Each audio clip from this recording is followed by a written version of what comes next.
Assalamualaikum warahmatullahi wabarakatuh.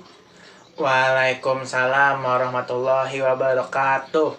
Sebelum memulai pembelajaran, Ibu minta kepada ketua kelas untuk memimpin doa. Silahkan Adi. Untuk memulai pembelajaran hari ini, marilah kita berdoa menurut agama dan kepercayaan masing-masing. Berdoa dimulai.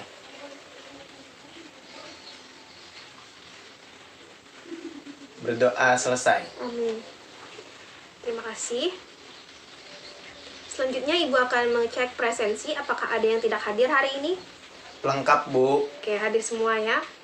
Baik, untuk mengikuti pembelajaran hari ini, bisa dipersiapkan dulu buku kimianya. Apakah sudah disiapkan? Sudah, Bu. Oke.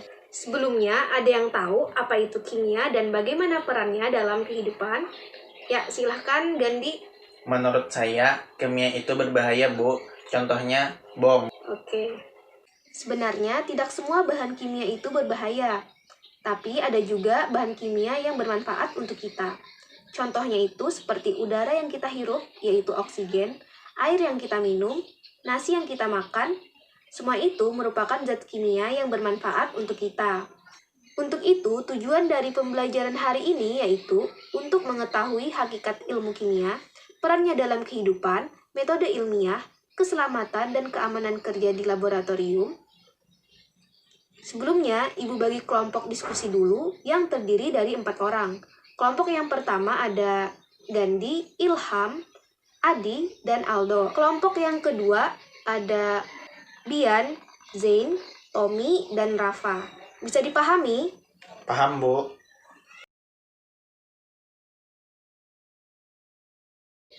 Oke, hakikat ilmu kimia adalah ilmu yang mempelajari tentang struktur, sifat materi, perubahan materi, dan energi yang menyertai perubahan tersebut. Perannya di dalam kehidupan itu seperti yang Ibu sebutkan tadi, yaitu udara, air, nasi. Nah, ini ada produk kimia yang sering digunakan dalam kehidupan. Ada yang tahu ini apa? Sabun. Oke, benar. Ini adalah sabun. Sabun ini merupakan bahan kimia yang digunakan untuk membunuh kuman pada tubuh. Ada yang bisa menyebutkan produk-produk lain yang sering kita gunakan? Saya, Bu. Ya, silahkan Ilham. Deterjen, sampo, dan lain-lain. Oke, tepuk tangan untuk Ilham. Benar ya apa yang disebutkan Ilham tadi. Agar anak-anak Ibu lebih paham tentang materi hari ini, akan Ibu tampilkan satu video yang berkaitan tentang materi kita.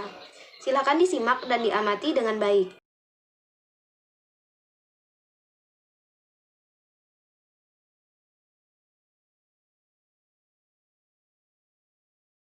Hakikat ilmu kimia, peran ilmu kimia dalam kehidupan sehari-hari, metode ilmiah, keselamatan dan keamanan kerja di laboratorium.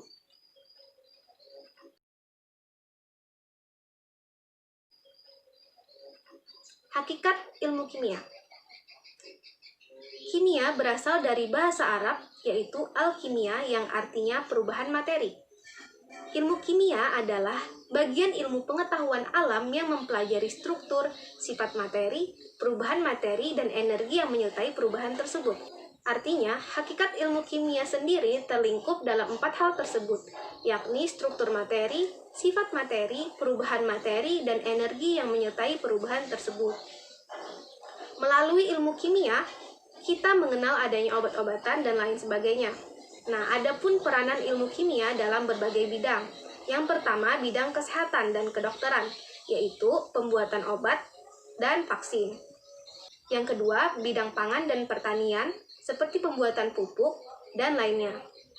Yang ketiga, bidang geologi, untuk memahami tentang benda-benda alam. 4. Bidang energi dan lingkungan, seperti pengolahan minyak bumi, pembangkit listrik tenaga nuklir, dan lain-lain. Yang kelima, bidang hukum, yaitu untuk tes DNA pada pelaku kejahatan. Yang keenam, ada arkeologi untuk mengetahui tahun usia fosil dengan memanfaatkan teknologi kimia. Metode ilmiah diperlukan pada saat melakukan percobaan, baik itu di dalam laboratorium maupun di luar laboratorium.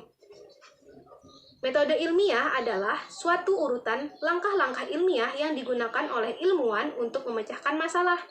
Adapun langkah-langkah metode ilmiah antara lain, yang pertama merumuskan masalah. Masalah yang dirumuskan biasanya dalam bentuk pertanyaan. Yang kedua, mengumpulkan data dan informasi melalui jurnal atau penelitian yang sudah ada. Yang ketiga, membuat hipotesis, yaitu jawaban sementara dari rumusan masalah. Yang keempat, melakukan eksperimen atau percobaan. Nah, untuk menguji hipotesis tadi, maka harus dilakukan yang namanya percobaan. Yang kelima, yaitu menarik kesimpulan. Kesimpulan merupakan jawaban dari hipotesis. Yang keenam, membuat laporan. Keselamatan dan keamanan kerja di laboratorium kimia. Nah, dalam melakukan eksperimen atau percobaan, terdapat beberapa hal penting yang perlu diperhatikan, yaitu yang pertama, perencanaan eksperimen atau percobaan. Nah, perencanaan ini dilakukan dengan mengidentifikasi variabel yang digunakan, menyusun dan memahami prosedur kerja, serta memilih peralatan yang sesuai. Nah, ada 3 jenis variabel, yaitu variabel bebas, variabel tak bebas, dan variabel terkontrol. Variabel bebas yaitu variabel yang akan diubah untuk memperoleh variabel tak bebas. Dan variabel tak bebas yaitu variabel yang akan diukur atau yang akan diperoleh. Sedangkan variabel terkontrol adalah variabel yang sengaja dibuat tetap. Nah, yang kedua yaitu pemilihan peralatan eksperimen atau percobaan. Nah, pemilihan alat dalam percobaan atau eksperimen ini harus sesuai dengan prosedur yang telah disusun sebelumnya. Nah, adapun beberapa alat kimia. Yang pertama ada gelas kimia, fungsinya yaitu untuk mengukur volume larutan. Yang kedua ada labu Erlenmeyer, fungsinya untuk menyimpan dan memanaskan larutan. Yang ketiga ada tabung reaksi, fungsinya sebagai tempat mereaksikan zat atau bahan. Yang keempat ada pembakar spiritus, fungsinya untuk memanaskan larutan. Yang kelima ada kaki 3, fungsinya untuk penyangga larutan yang akan dipanaskan. Yang ketiga, pemilihan bahan kimia. Bahan kimia di laboratorium umumnya itu berbahaya. Nah, oleh karena itu, ada beberapa peringatan bahan-bahan kimia antara lain sebagai berikut. Yang pertama, flammable, yaitu bahan kimia yang mudah terbakar. Contohnya ada fosfor. Yang kedua, ada eksplosif, yaitu bahan kimia yang mudah meledak. Contohnya adalah trinitrotoluena. Yang ketiga, toksik, yaitu bahan yang bersifat beracun, bahkan dapat menyebabkan kematian jika tertelan atau terhirup. Contohnya benzena. Yang keempat, iritan, yaitu bahan yang dapat menyebabkan iritasi. Contohnya adalah NaOH. Yang kelima ada korosif, yaitu bahan yang bersifat korosif, dapat merusak jaringan hidup. Contohnya adalah H2SO4. Yang keenam ada oxidizing, yaitu bahan kimia bersifat pengoksidasi. Contohnya adalah hidrogen peroksida. Yang keempat itu ada keselamatan kerja. Keselamatan semua pihak merupakan tanggung jawab semua pengguna laboratorium. Laboratorium merupakan ruangan yang memiliki resiko cukup besar karena banyak terdapat bahan kimia yang mudah meledak, mudah terbakar, beracun, dan lain-lain. Sehingga prosedur keselamatan kerja di laboratorium kimia sangat penting untuk diperhatikan. Berikut tata tertib keselamatan kerja dalam laboratorium. Yang pertama, menggunakan alat pelindung diri, yaitu jas praktikum, sepatu tertutup, kacamata pelindung, sarung tangan, dan masker. Yang kedua, tidak diperkenankan makan dan minum di dalam laboratorium. Yang ketiga, tidak boleh menghirup bahan kimia secara langsung dari botolnya. Yang keempat, biasakan mencuci tangan dengan sabun dan air bersih yang mengalir setiap selesai praktikum. Yang kelima, jika bahan kimia mengenai kulit, cuci dengan air mengalir dengan jumlah yang banyak. Yang keenam, jika terjadi kecelakaan yang berkaitan dengan bahan kimia, segera laporkan kepada guru atau laboran. Demikian pembahasan kita hari ini, semoga bermanfaat. Terima kasih.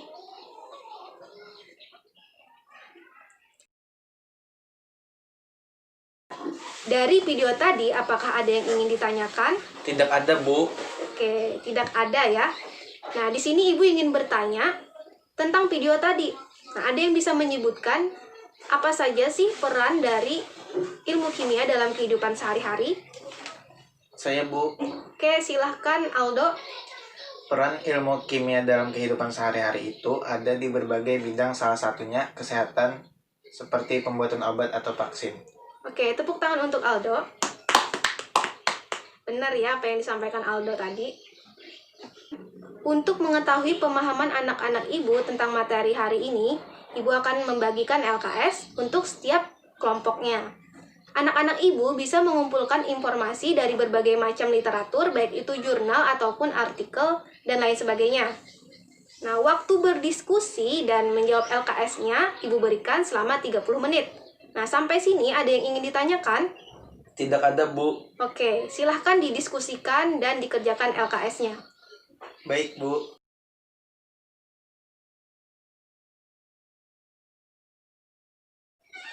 Oke, waktu berdiskusi dan menjawab LKS sudah selesai. Ibu minta kepada perwakilan kelompok untuk mempresentasikan hasil diskusinya. Sebelum Ibu tunjuk, ada yang mau mempresentasikan hasil diskusi kelompoknya? Saya, Bu. Ya, silahkan Tommy. 1. Apakah yang kalian ketahui tentang hakikat ilmu kimia?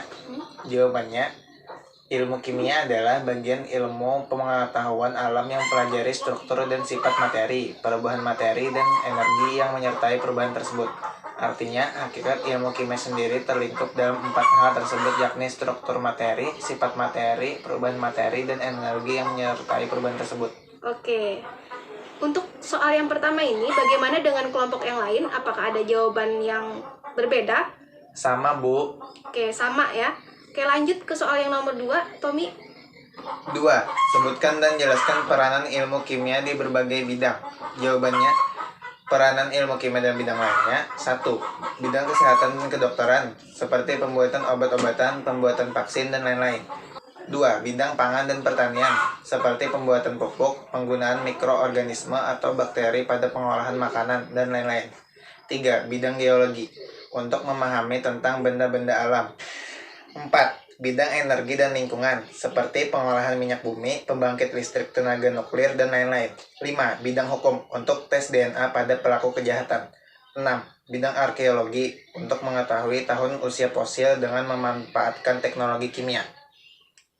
Oke, bagaimana dengan kelompok yang lain? Apakah mempunyai jawaban yang berbeda? Sama, Bu. Oke, bisa dilanjutkan, Tommy? Bisa, Bu. Ya, silakan. 1. Tuliskan langkah-langkah metode ilmiah dan jelaskan. Jawabannya, langkah-langkah metode ilmiah antara lain: 1. Merumuskan masalah. Masalah yang dirumuskan dengan bentuk pertanyaan. 2. Mengumpulkan data dan informasi melalui jurnal atau penelitian yang sudah ada. 3. Membuat hipotesis, yaitu jawaban sementara dari rumusan masalah. 4. Melakukan eksperimen atau percobaan. Untuk menguji hipotesis, maka dilakukan percobaan. 5. Menarik kesimpulan. Kesimpulan merupakan jawaban dari hipotesis. 6. Membuat laporan. Oke, bagaimana dengan kelompok yang lain? Apa mempunyai jawaban yang berbeda atau bahkan sama? Sama, Bu. Oke, sama. Bisa kita lanjutkan ya. Selain Tommy nih, dari kelompok yang lain ada yang mau melanjutkan? Saya, Bu. Ya, silahkan Rafa. Beberapa alat-alat kimia sebagai berikut. Gambar nomor 1, namanya tabung reaksi. Fungsinya sebagai tempat mereaksikan zat atau bahan atau larutan uji kualitatif. Gambar yang kedua, namanya labu Erlenmeyer. Fungsinya untuk menyimpan dan memanaskan larutan. Gambar yang ketiga, namanya pembakar spiritus. Fungsinya untuk memanaskan larutan. Gambar yang keempat, namanya gelas kimia atau beker glass. Fungsinya untuk mengukur volume larutan atau bahan yang tidak membutuhkan tingkat ketelitian yang tinggi. Gambar yang kelima, namanya kaki 3. Fungsinya untuk penyangga larutan yang akan dipanaskan. Oke, bagaimana dengan kelompok yang lain untuk isiannya? Apakah sama atau berbeda? Sama, Bu. Oke, sama ya. Oke, selanjutnya itu ada simbol-simbol bahan kimia. Bisa dipresentasikan lagi, Rafa? Bisa, Bu. Ya, silahkan. Beberapa simbol-simbol bahan kimia sebagai berikut.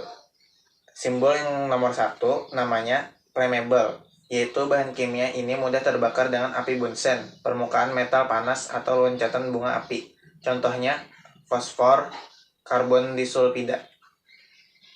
Simbol yang nomor 2, namanya eksplosif, yaitu bahan kimia yang mudah meledak dengan adanya panas atau percikan bunga api, gesekan atau benturan. Contohnya KClO3, NH4NO3, trinitro toluena atau TNT. Simbol yang ketiga namanya toksik, yaitu bahan yang bersifat beracun, dapat menyebabkan sakit serius bahkan kematian bila tertelan atau terhirup. Contohnya metanol dan benzena. Simbol yang keempat namanya iritan, yaitu bahan yang dapat menyebabkan iritasi, gatal-gatal, dan dapat menyebabkan luka bakar pada kulit. Contohnya NaOH. Simbol yang kelima namanya korosif, yaitu bahan yang bersifat korosif dapat merusak jaringan hidup. Contohnya HCl, H2SO4.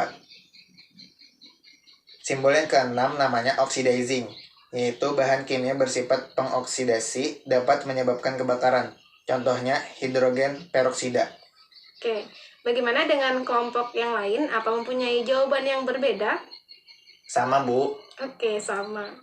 Bisa dilanjutkan, Rafa? Bisa, Bu. Ya. 1. Sebutkan tata tertib keselamatan kerja dalam laboratorium, minimal 3.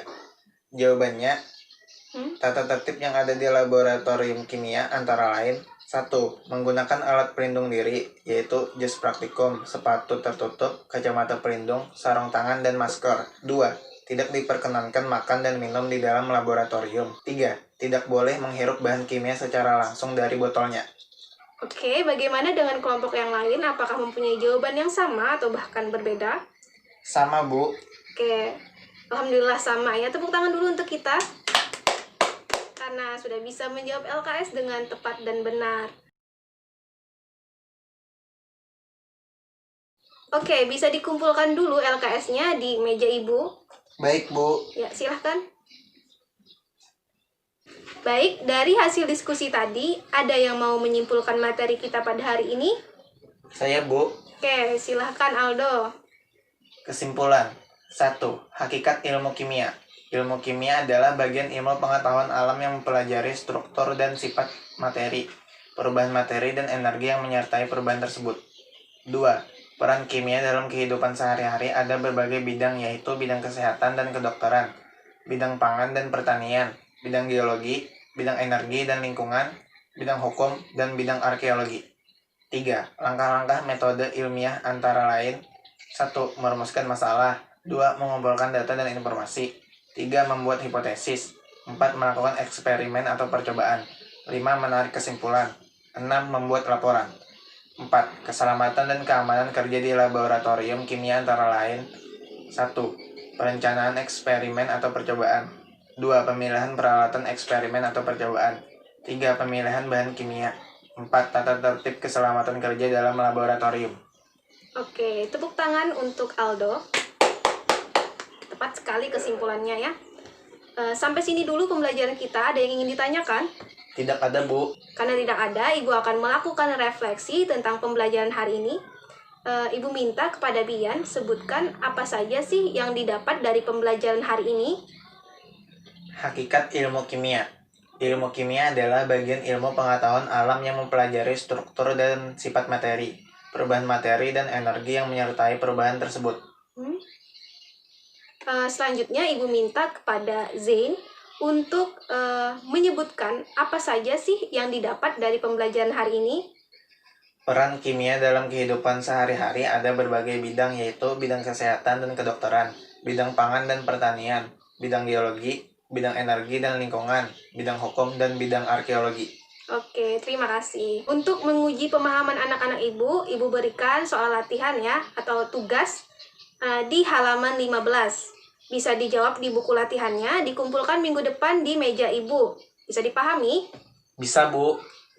Oke, untuk pertemuan selanjutnya, kita akan melakukan percobaan sederhana tentang pengaruh suhu terhadap kelarutan gula dalam air. Oke, kita cukupkan pembelajaran hari ini. Semoga bermanfaat. Kita akhiri dengan membaca hamdalah. Alhamdulillahirabbil alamin. Terima kasih. Wassalamualaikum warahmatullahi wabarakatuh. Waalaikumsalam warahmatullahi wabarakatuh.